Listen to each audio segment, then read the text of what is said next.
Muito obrigado, Sr. Presidente. Sr. Ministro, de facto não há nada melhor para o ladrão do que o consentimento da vítima. Se lhe abrirmos o bolsatão é uma maravilha.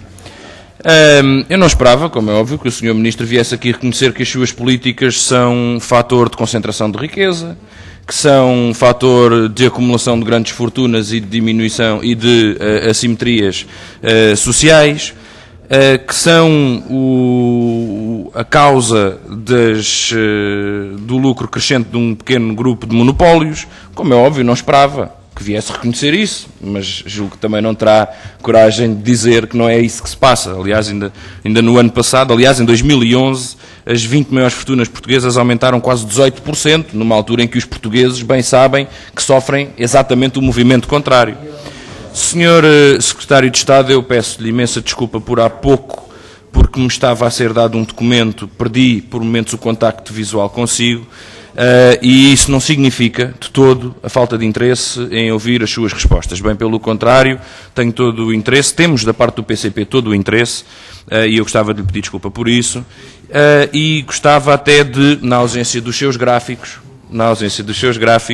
de lhe trazer que, no nosso entendimento, até nega a tese que aqui nos tentou colocar, ou que tentou, de certa forma, inculcar, se bem que haja aqui já quem não precise.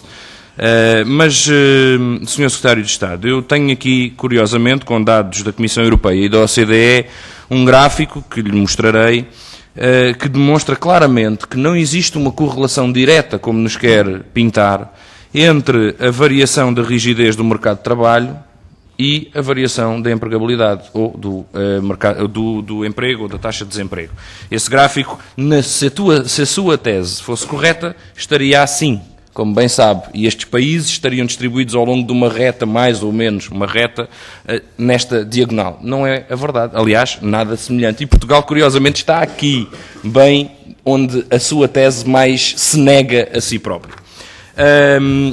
Senhor Ministro, eu não fiquei, o grupo parlamentar do PCP não ficou esclarecido, e o Sr. Secretário de Estado, quanto a essa ideia de que a contratação coletiva e a sua validade será apurada, ou será, eu não apanhei a palavra exata, ou aferida, através da representatividade ou da validade do contrato coletivo perante os trabalhadores.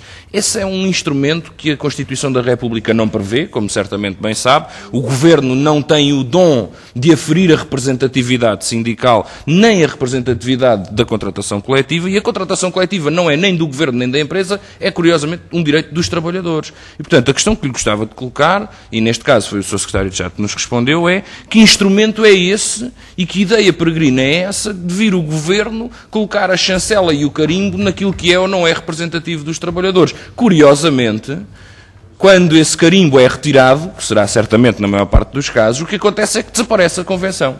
Desaparece a contratação coletiva e, de acordo com o que nos é anunciado nos documentos, vigora a imposição que o patrão determinar, quer no que toca ao salário, quer no que toca ao horário.